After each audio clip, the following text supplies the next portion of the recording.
Selamat siang Pak Iwan. Selamat siang. Assalamualaikum warahmatullahi wabarakatuh. Pak Iwan, kita kan di sini sedang ada isu ya Pak Iwan ya, soal hepatitis akut yang menyerang anak-anak di Indonesia ya Pak ya. Pak, bisa dijelaskan sedikit Pak, hepatitis akut itu seperti apa ya Pak? Oke, siap. Terima kasih.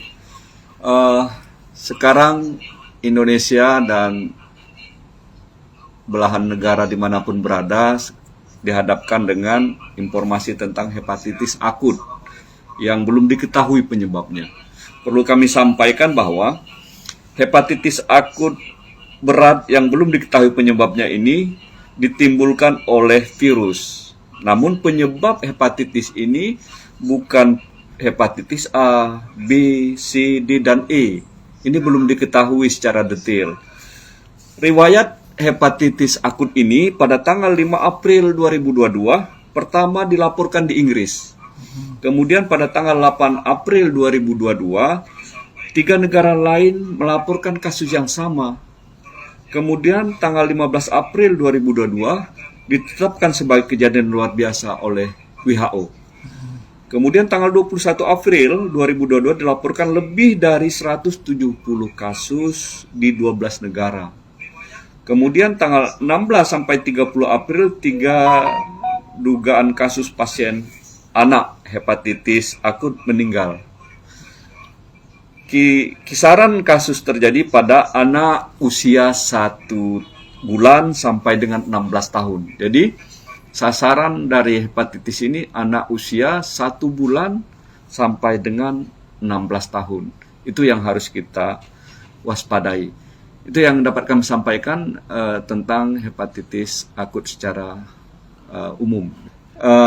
Untuk di Kabupaten Oki, sampai saat ini belum terdeteksi berdasarkan epidemiologi, surveillance yang dilakukan oleh petugas kita belum terdeteksi adanya kasus hepatitis akut ini.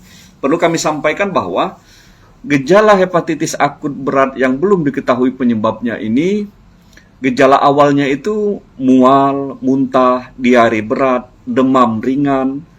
Kemudian ketika itu terjadi gejala awal, maka ada gejala lanjutan. Misalnya air kencing berwarna pekat seperti teh dan BAB berwarna putih pucat. Kemudian warna mata dan kulit menguning. Kemudian gangguan pembekuan darah. Biasa diikuti oleh kejang dan kesadaran menurun. Itu yang menjadi gejala awal dan gejala lanjutan dari hepatitis akut ini. Di Kabupaten Oki, alhamdulillah dan mudah-mudahan tidak terjadi kasus ini. Sampai sekarang tidak ada, dan semoga kita selalu dalam lindungan Allah Subhanahu wa Ta'ala. Himbauan kami kepada seluruh lapisan masyarakat Kabupaten Oki agar kiranya dapat menjaga kebersihan individu, higien sanitasi lingkungan kita, perumahan, agar kita dapat meningkatkan derajat kesehatan masyarakat. Terutama kita menjaga kebersihan diri, cuci tangan pakai sabun, pakai masker, selain kita menjaga penularan hepatitis ini juga menjaga penularan COVID-19.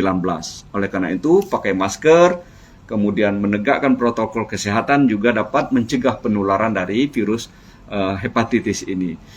Apabila terjadi gejala awal dan gejala lanjutan, kepada seluruh lapisan masyarakat agar selalu siap untuk mengunjungi fasilitas kesehatan tahap pertama, yaitu puskesmas di wilayah masing-masing. Kalau jauh dari puskesmas, maka ke puskesdes atau puskesmas pembantu. Nanti akan ada tindakan dari petugas medis di puskesmas atau pustu serta puskesdes. Apabila perlu ada rujukan ke rumah sakit, maka akan segera dilakukan rujukan. Rumah sakit sudah menyiapkan ruang isolasi infeksi dan akan ditindaklanjuti apabila ada hal yang perlu ditindaklanjuti oleh tim medis di rumah sakit. Kita ada rumah sakit 2, rumah sakit RSUD dan rumah sakit Tugu Jaya di Kabupaten Ogan Komering Ilir. Jangan lupa subscribe, share, komen, dan like ya.